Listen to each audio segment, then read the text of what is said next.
আমাদের এই মুসলিম বিশ্বের উপরে যে হামলা চলছে গত কয়েক যুগ ধরে, একের পর এক দেশ ধ্বংস করে দেওয়া হচ্ছে। ইরাক, আফগানিস্তান, সিরিয়া, ফিলিস্তিন, গাজা, তারপরে বর্তমানে ইরানের উপরে হামলা চলছে। এর আগে আমরা দেখেছি চেচনিয়াতে, বসনিয়াতে হামলা চলেছে। তো এভাবে একটার পর একটা দেশ তো মুসলমানদের ধ্বংস করে দিচ্ছে। তো মুসলমান জাতি যারা 200 কোটি সংখ্যায়, আপনি কি মনে করেন যে এরা তাদের এই সংকটটা বুঝতে পারবে? সমস্ত পৃথিবীতেই যে মুসলিম কোনো দেশেই নিরাপদ থাকবে না, সবার উপরই যে একে একে হামলা হবে, তারা কি এই বিষয়টা বুঝতে পারবে শেষ পর্যন্ত? এটা একটা বিরাট একটা প্রশ্ন যে বুঝতে পারবে কিনা। ইতোমধ্যেই অবশ্য কিছু কিছু ব্যক্তি, কিছু কিছু মানুষ তারা বুঝতে শুরু করেছেন, কিছু কিছু সংগঠন তারাও বুঝতে শুরু করেছেন, যদিও এতদিন বুঝেন নাই। না বুঝতে পারার কারণও আমি মনে করি আল্লাহর একটা শাস্তির একটা নমুনা, যে গত কয়েক শতাব্দী থেকে আল্লাহর রাস্তায় জেহাদ ত্যাগ করার পরিণাম, আল্লাহর তাওহীদ পরিত্যাগ করার পরিণাম, এবং রাসূলুল্লাহ যে আদর্শ দিয়ে গেছেন সে আদর্শ পরিহার করার পরিণতিতে আমাদের উপর একটা শাস্তি পড়েছে, আল্লাহর শাস্তি। আল্লাহর শাস্তি হলে পরে এইভাবে মার খায়, কোথাও বিচার পায় না, এবং বোধ শক্তি উঠে যায়, চিন্তা শক্তি, বোধ শক্তি। কেন মার খাচ্ছি ওটাও জানে না। তো আমার মনে হয় অমানিসার ঘোর অন্ধকার কাটা শুরু হয়েছে। আশা করছি কিছু কিছু লোক বুঝতে পেরেছেন যে না, এভাবে আর চলে না। আমরা শতাব্দীর পর শতাব্দী ধরে পাশ্চাত্য সভ্যতার গোলামি করব, তাদের আইন মেনে নেব, তাদের বিচার ব্যবস্থা মেনে নেব, তাদের অর্থনীতি সুদভিত্তিক মেনে নেব, এটা হতে পারে না। আর ওদের দেওয়ার যে রাজনৈতিক দর্শন সেটা চর্চা করব আমরা, হ্যাঁ, আর ব্যক্তি জীবনে নামাজ পড়বো, রোজা করব, আল্লাহকে পেয়ে যাব, আমার মনে হয় আর চলবে না। এটা উপলব্ধি করা শুরু করেছেন 55টা মুসলিম রাষ্ট্র, প্রায় 24 কোটি বর্গ মাইল তাদের, বিশাল ব্যাপার। 200 কোটি জনসংখ্যা, খেলাখেলি না। এই জাতিটা মার খাচ্ছে কেন? হোয়াই? তো আপনার যে কথাটা এখন বোধহয় বুঝতে পেরেছেন, অন্তত আমরা বোঝানোর চেষ্টা করছি আর কি। এর কারণটা কি? হিজবুত তাওহীদ বাংলাদেশে, এই দক্ষিণ এশিয়ার সবুজ শ্যামল একটা রাষ্ট্র, এখানে এই অঞ্চলের একটা সংগঠন হিজবুত তাওহীদ, তারা অন্তত বোঝানোর চেষ্টা করছে যে এই দুনিয়া জোড়া একটা জাতির মাইর খাওয়ার মেইন কারণ, মেইন রিজন, তারা তাওহীদ থেকে সরে গিয়েছে। তাওহীদ মানে এক আল্লাহ সার্বভৌমত্ব ছাড়া কারো সার্বভৌমত্ব মানি না, এক নাম্বার। তাড়াতাড়ি এখন পুরো সবাইকে ঐক্যবদ্ধ হইতে হবে। আমরা টুকরো টুকরো, যত টুকরা হওয়া যায় তত টুকরা হয়েছি, যত ভাগ হওয়া যায় তত ভাগ হয়েছি। আর না, এখন আমাদেরকে ঐক্যবদ্ধ হইতে হবে, একজন নেতা মানতে হবে। এতদিন আমরা বিভিন্ন জনের বিভিন্ন নেতা মেনেছি, কারো প্রেসিডেন্ট একরকম, বাদশাহ একরকম, রাজা একরকম, আমির একরকম, পীর হাজার হাজার। নো, নেতা হবে একজন, এবং পুরো উম্মাহ তাদের শক্তি, সামর্থ্য, অ্যাসেট, জ্ঞান সব এক জায়গায় একত্রিত করে একটা নির্দিষ্ট লক্ষ্য, মানে আল্লাহর দ্বীন প্রতিষ্ঠা দিকে তারা এই লক্ষ্য ঠিক করে জিহাদ করতে হবে। এই জিহাদটা ভুলাই দেওয়া হয়েছে। কোটি কোটি মুসলমান মুফতি মাওলানা হয়েছে, কিন্তু মুজাহিদ হয় নাই। কোটি কোটি মুসলমান পীর সাহেব হয়েছে, পীরের মুরিদ হয়েছে, কিন্তু রাসূলুল্লাহর যে মুজাহিদ ওটা আর হন নাই।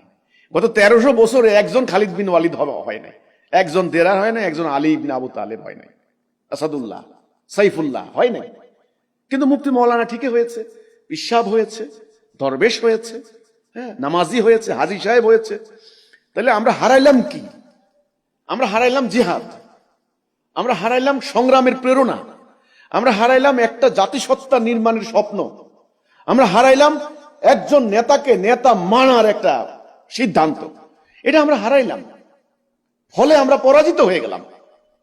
আমরা পরাজিত হওয়ার পরে ওরা আমাদেরকে পায়ের নিচে দিয়ে আমাদেরকে শতাব্দীর পর শতাব্দী ধরে একেবারে মূর্খ বানিয়ে দিয়েছে।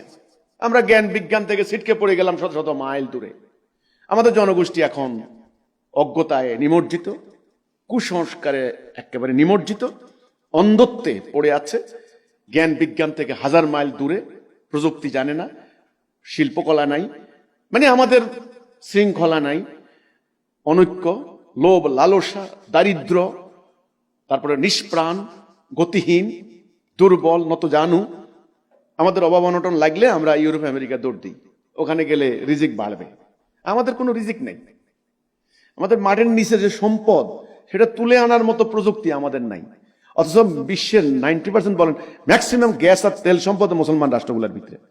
যে অ্যাটম বোমা বানায় ইউরেনিয়াম, ওই মুসলমানদের, আপনি কাজাকিস্তান থেকে শুরু করেন দেখেন মুসলমানদের পায়ের নিচে। কিন্তু তোলার মতো ক্ষমতা আমাদের নাই, কারণ প্রযুক্তি নাই, জ্ঞান নাই, কারণ আমরা শিক্ষা থেকে ওই যে পরাজয়ের কারণ। এখন আপনি যে বললেন বুঝতে পারছে কিনা, অন্তত একটা সংগঠনকে আল্লাহ বুঝাচ্ছেন, এটা হলো হিজবুত তাওহীদ, একজন মহামানবের উসিলায় আমাদের ইমামুজ্জামান। দেখুন আমরা এটা এখন চেষ্টা করছি, সেই কাসাব্লাঙ্কা থেকে শুরু করে সেই ইন্দোনেশিয়া পর্যন্ত, শুধু তাদেরকে নয় সবাইকে আমরা বোঝানোর চেষ্টা করছি যে আসুন ঐক্যবদ্ধ হন তাওহীদের উপরে, আসুন ওদের দিন পরিহার করে আল্লাহর দিন কবুল করে নিন, আসুন আপনারা তওবা করে আবার জিহাদে প্রত্যাবর্তন করুন, আবার সংগ্রামে প্রত্যাবর্তন করুন, যে তলোয়ার ফেলে দিয়েছেন তলোয়ার ধারণ করুন। আপনি যদি এখন প্র্যাকটিক্যাল কথা না বলেন তাহলে হবে না। এখন আমরা বসে বসে বসে বসে খালি তাফসিরের পাহাড় বানিয়ে যাব, তাফসিরুল কোরআন মাহফিল, আর ওরা ওইদিকে মিসাইল বানাচ্ছে, আমরা এদিকে হাদিসের মুহাদ্দিস হয়ে যাবো, লক্ষ লক্ষ মাদ্রাসার লক্ষ লক্ষ মুহাদ্দিস, লাখ লাখ হাদিস মুখস্থ করে আমি মুহাদ্দিস হয়ে যাচ্ছি। ওরা ওদিক দিয়ে ড্রোন বানাচ্ছে, অ্যাটম বোমা বানাচ্ছে, আকাশ দখল করে ফেলছে, মাটি দখল করে ফেলছে। তা আমি তো কয়দিন পরে তো আমার মসজিদ, মাদ্রাসা, খানকা কিছুই থাকবে না। যার মাটি থাকে না তার ইমানও থাকে না, তার ইমানও থাকে না। রাসূলুল্লাহ মদিনায় এসে যখন একটা মাটি পেলেন, তারপরে তিনি সংগ্রাম শুরু করতে পারলেন। তো মাটি তো থাকতে হবে আপনার, দাঁড়ানোর জায়গা তো থাকতে হবে আপনার। তো এই জন্য আপনি যে বললেন যে বুঝবে কিনা, না এখনো বুঝতেছে না, তবে অনেকে বোঝার চেষ্টা করছেন। আমরা বুঝাচ্ছি এই বেসিক ব্যাপারগুলি যেগুলি হারিয়ে গেছে। এই জাতি যেদিন এই সত্যটা বুঝতে পারবে যে নবী করিম সাল্লাল্লাহু আলাইহি সাল্লাম একজন সংগ্রামী মানুষ ছিলেন, তিনি জিহাদ করেছেন, কিতাল করেছেন, আমাদেরকে সংগ্রাম করতে হবে, কিতাল করতে হবে। তিনি ঐক্যবদ্ধ করেছেন, আমাদেরকে ঐক্যবদ্ধ হতে হবে। তিনি আল্লাহর কোরআনের বিধান দিয়া রাষ্ট্র পরিচালনা করেছেন, আমাদেরকেও আল্লাহর কোরআনের বিধান দিয়া রাষ্ট্র পরিচালনা করতে হবে। এই মৌলিক ব্যাপারগুলি মুসলমানরা যতদিন বুঝবেন না ততদিন তারা মার খেয়ে যেতেই হবে। তাদের পরাজয়, লাঞ্ছনা, অপমান, হীনমন্যতা তাদেরকে ছাড়বে না। এটা হলো আমার কথা। তো আমরা চেষ্টা করছি বিষয়টা বোঝানোর জন্য। ইনশাআল্লাহ আমরা আশাবাদী। রাত যত লম্বা হয় ভোর তত কাছে আসে, তাই না? রাত যত গভীর হয় ভোর তত কাছে আসে। আমরা মার খেয়েছি, সারা দুনিয়াতে মার খাচ্ছি। ইনশাআল্লাহ আশা করি একদল মানুষ এই সত্য বুঝতে পারবেন, আবার ঘুরে দাঁড়াবেন, নিজের সত্তার উপরে ঘুরে দাঁড়াবেন, নিজেদের আদর্শের উপরে ঘুরে দাঁড়াবেন, নিজেদের সভ্যতার উপরে, আল্লাহর উপরে ভরসা করে আল্লাহর আনুগত্য করবেন, আল্লাহর খেলাফত করবে। আশা করি আল্লাহ তাদেরকে হেফাজত করবে ইনশাআল্লাহ। আরবরাও বুঝতে শুরু করেছে। তেলের টাকা, পেট্রোডলারের টাকা দিয়া মজা অনেক করলাম তো, হ্যাঁ, ফান ফুর্তি অনেক করলাম তো, এখন তো আর করতেও থাকবে না, সামনের দিকে ভিক্ষা করতে হবে আবার। এটা বুঝতে পেরেছে আরবরা, আমাদের জনগণও অনেকটা বুঝতে পেরেছে। কিন্তু দুঃখজনক কথা হচ্ছে কোনো রাস্তা নাই আসলে। কি করব আমরা? কারণ সমস্ত মিলিটারি মাইট ওদের, ওরে বাপ রে বাপ, প্রযুক্তি ওদের, প্রযুক্তির ধাক্কায় আমরা টিকতে পারতেছি না, বুঝেও কিছু করার নাই, রাস্তা পাচ্ছি না।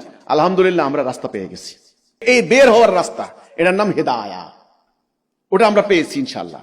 তো আশা করি অতি অচিরেই উম্মাহ আবার ইউনাইটেড হয়ে যাবে, আবার একজন সত্যনিষ্ঠ নেতার নেতৃত্বে তারা বিশ্বময় আল্লাহর দিন প্রতিষ্ঠা করবে ইনশাআল্লাহ। এটা আমি আশা করি। হিজবুত তাওহীদ সে লক্ষ্যে কাজ করে যাচ্ছে।